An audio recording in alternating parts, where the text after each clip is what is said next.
17 जुलाई को सूर्य कर्क राशि में प्रवेश कर रहे हैं। कर्क संक्रांति होगी और जो कि सूर्य अभी इतने समय से उत्तरायण थे, अब सूर्य दक्षिणायन हो जाएंगे। सूर्य का परिवर्तन वैसे ही एकदम इम्पॉर्टेंट है। और दूसरा, इतने समय से जो धरती पे काल सर्प योग बना हुआ था, सूर्य उस काल सर्प योग को पूरी तरीके से खत्म कर देंगे, क्योंकि सूर्य जो वो परिधि है राहु और केतु की, उससे बाहर आ जाएंगे। हालांकि अभी भी सूर्य ने उसको कालसर्प को खत्म किया है, क्योंकि उसकी परिधि से बाहर आ गए, लेकिन अभी सेम राशि में ही है।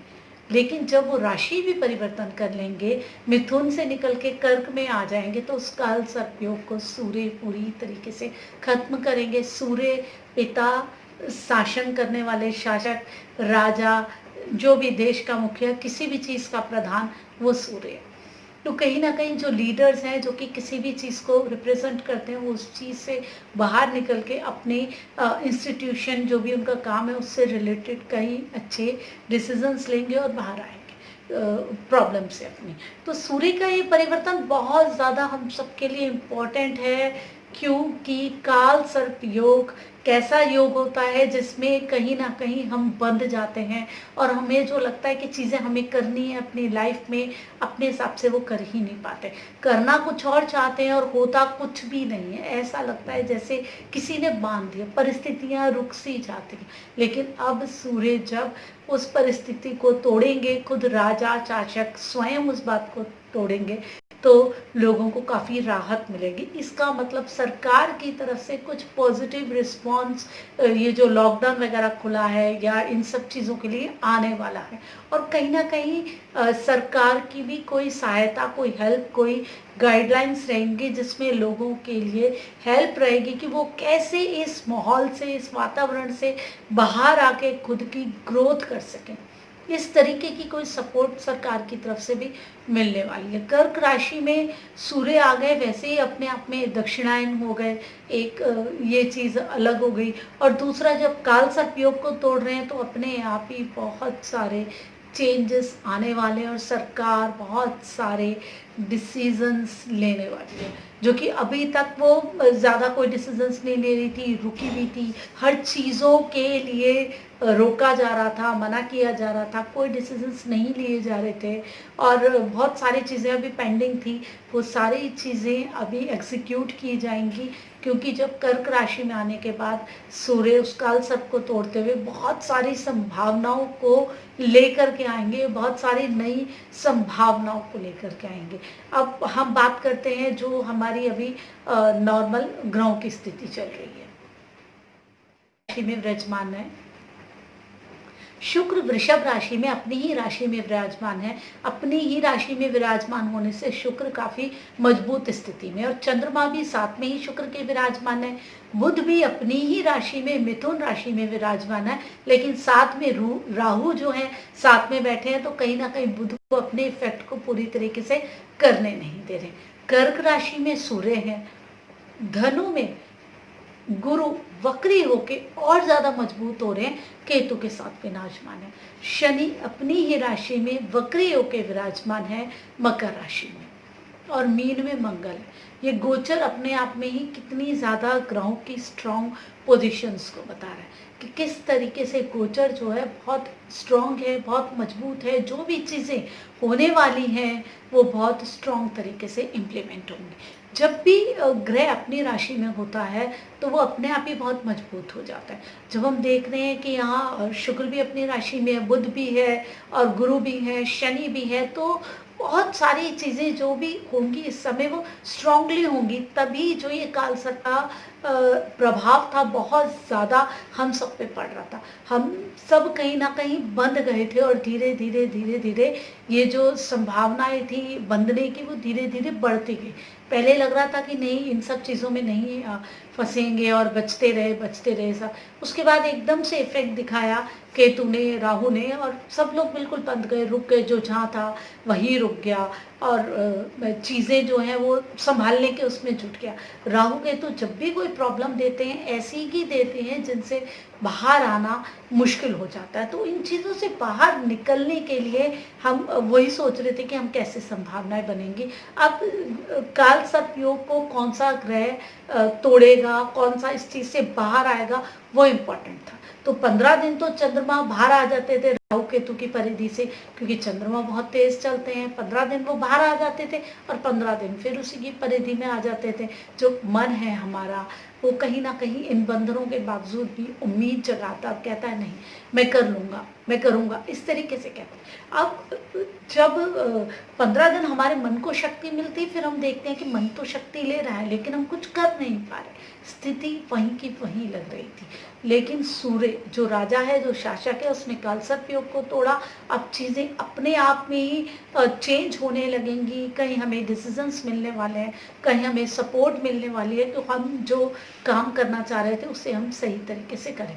और सूर्य और चंद्रमा जो कि बहुत इम्पोर्टेंस रखते हैं ज्योतिष में, अपने आप में ही देखिए अब एक साथ ही हो गए, सूर्य चंद्रमा की राशि में हो गए। तो हमारा जो मन है, मन और आत्मा, ये दोनों का संगम है। मन जिस तरीके से चल रहा था अभी अलग चल रहा था, और आत्मा जो है वो अपने हिसाब से काम कर रही थी। तो सूर्य को हम आत्मा से लेते हैं और चंद्रमा है हमारा मन। अब दोनों का संगम होगा। जो चीज़ें हमें लग नहीं रहा था, मन मानता है आत्मा नहीं मानती, लेकिन अभी दोनों चीज़ें उस चीज़ को करने के लिए मानेंगी। और जब ऐसा होता है तो कहीं ना कहीं स्पिरिचुअल ग्रोथ भी होती है, क्योंकि चीज़ें हमारी समझ में आती हैं कि हमें क्या करना है। जो हमारी आत्मा कह रही होती है, हमारा मन उसे सही तरीके से स्वीकार करता है। अब जब जो हमारी आत्मा कह रही है, मन भी उसे स्वीकार करेगा।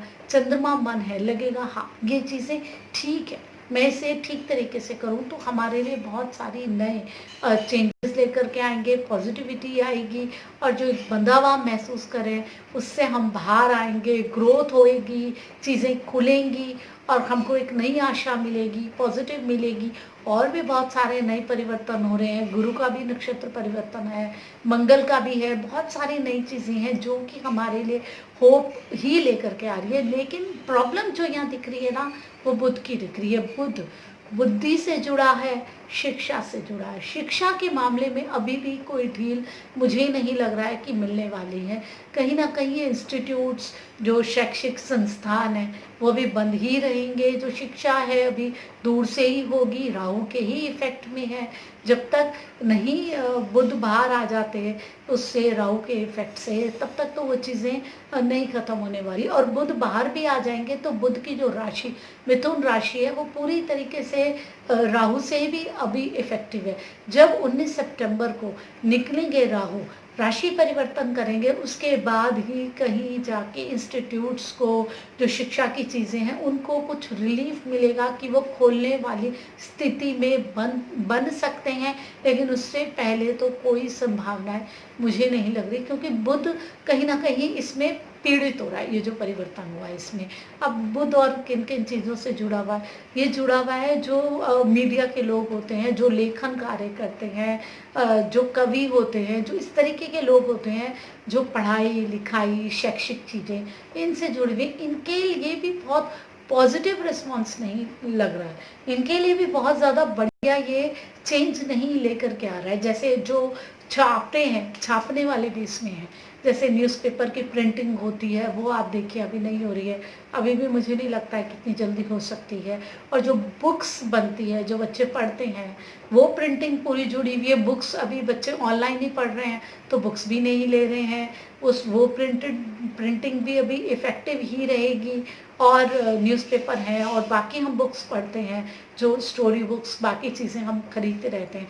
ये बुक्स वाली जो चीज़ें, छपाई वाली जो चीज़ें, वो अभी भी इफ़ेक्टिव ही रहेंगी। उनके लिए कोई रिलीफ नहीं लग रहा है इस सूर्य के परिवर्तन में, कहीं कोई पॉजिटिविटी नहीं दिख रही। लेकिन आगे जब हम देखते हैं सूर्य सिंह राशि में आएगा तो फिर उस बारे में चर्चा करेंगे कि अब उनके लिए क्या चेंजेस लेकर के आएगा। जाएगा। लेकिन ये सूर्य का परिवर्तन कहीं न कहीं अच्छे डिसीज़न्स हम सबके लिए लेकर के आएगा और एक पॉज़िटिव रिस्पॉन्स हमारे लिए लेकर के आएगा और हमें एक पॉज़िटिव सपोर्ट मिलने वाली है। जबकि हम ये बोलते हैं कि सूर्य दक्षिणायन हो गए, इतने शुभ नहीं है, लेकिन फ़िलहाल ये सूर्य हम सबके लिए शुभता और एक पॉज़िटिविटी लेकर ही आए।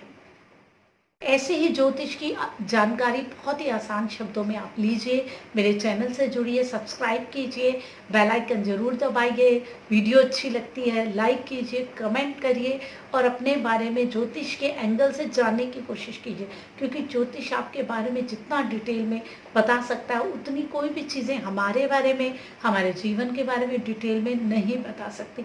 बस ज़रूरत है ज्योतिष की गहराई में जाने की कि जो भी देख रहा है वो सही तरीके से प्रेडिक्ट कर पाए। ज्योतिष कभी भी गलत नहीं होता है, देखने वाला कहीं ना कहीं कुछ मिस कर सकता है, लेकिन ज्योतिष में सब कुछ है, हर चीज़ को बताने की क्षमता है, हर चीज़ों से मतलब जितने भी हम ये चीज़ें यूज़ करते हैं भविष्य बताने की, वो सारी की सारी जो संभावनाएं हैं ना, सारी की सारी चीज़ें ज्योतिष में इंक्लूड है। ज्योतिष का सम्मान कीजिए, ज्योतिषियों का सम्मान कीजिए। मैं रमा जोशी, नमस्कार।